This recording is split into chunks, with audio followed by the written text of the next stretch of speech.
Take a live look at where the candidates are waking up this morning.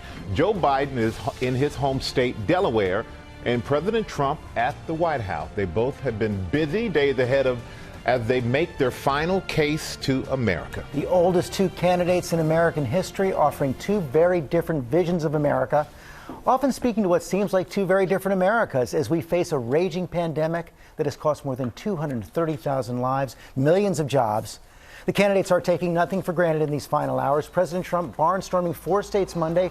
Joe Biden and his team, including former President Obama, fanning out across Pennsylvania, Ohio, Florida, and Georgia. Both sides will campaign today. Mary Bruce starts us off in Pennsylvania, the state that could decide this race. Good morning, Mary. Good morning, George. Well, it is finally here, and the candidates are out fighting for every last vote. This has been an unprecedented and hard-fought race, a year and a half of surreal campaigning, and now today it is up to the Election Day voters to bring this race across the finish line. With Election Day finally here, overnight the candidates making their final pitch. Nobody has ever fought harder for you than I am. I will tell you, nobody.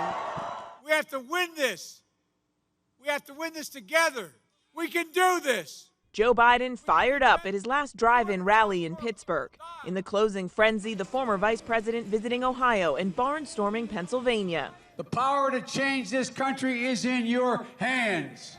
While President Trump sprinted through 4 states, all ones he won in 2016. This does not look like a second-place finish. As COVID cases in the U.S. climb past 9 million and with hospitalizations and new cases on the rise in every battleground state, Biden is hammering Trump on the pandemic until the very end. We're going to beat this virus. We're going to get it under control. And the first step to beating this virus is beating Donald Trump. In a memo obtained by the Washington Post, White House Task Force Coordinator Dr. Deborah Birx pleading with the Trump administration to take, quote, much more aggressive action against the virus. Even as the president continues to insist that the country is rounding the turn, Birx writing, quote, we are entering the most deadly phase of this pandemic. Go out and vote. With a narrow path to victory ahead of him, Trump's focus is on the electoral system, falsely claiming that the election could be stolen from him. Trump furious that the Supreme Court ruled Pennsylvania ballots postmarked by November 3rd can be accepted for up to 3 days after the election. I think it's a very, very dangerous decision. Twitter later restricting the president's tweet about the court's decision, warning he could be instigating violence.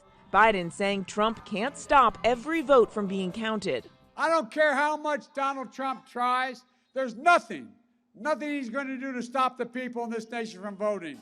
With almost 100 million ballots already cast, officials say tallying them could take several days in some states.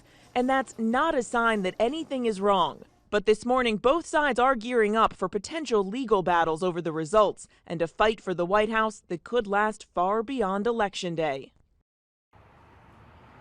Now, after a whirlwind sprint to the finish, President Trump has a relatively light schedule today, just one stop planned in his election office in nearby Virginia, while Joe Biden is going to close things out back where it all started with a visit to his hometown of Scranton, Pennsylvania. And George, tonight, Biden's campaign says he will be addressing the nation regardless of the results. George. And Mary, the last time a candidate had a national lead like this going into the Election Day was Bill Clinton in 1996, had about an 8-point lead.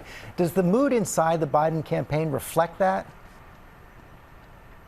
It really doesn't, George. I have to tell you, they are very, truly, cautiously optimistic about these polls. But they do see several paths to 270 that are encouraging for them. And they say that based on their data, the president would have to outperform in several states that he won in 2016 in order to win this. Their top concern this morning, though, I think, is that President Trump may come out and prematurely declare victory. The Biden campaign cautioning that this fight won't be over just because the president may say it is, George. Right. The winner is determined by the voters, not the president. Mary Bruce, thanks very much. Hi, everyone. George Stephanopoulos here. Thanks for checking out the ABC News YouTube channel. If you'd like to get more videos, show highlights, and watch live event coverage, click on the right over here to subscribe to our channel. And don't forget to download the ABC News app for breaking news alerts. Thanks for watching.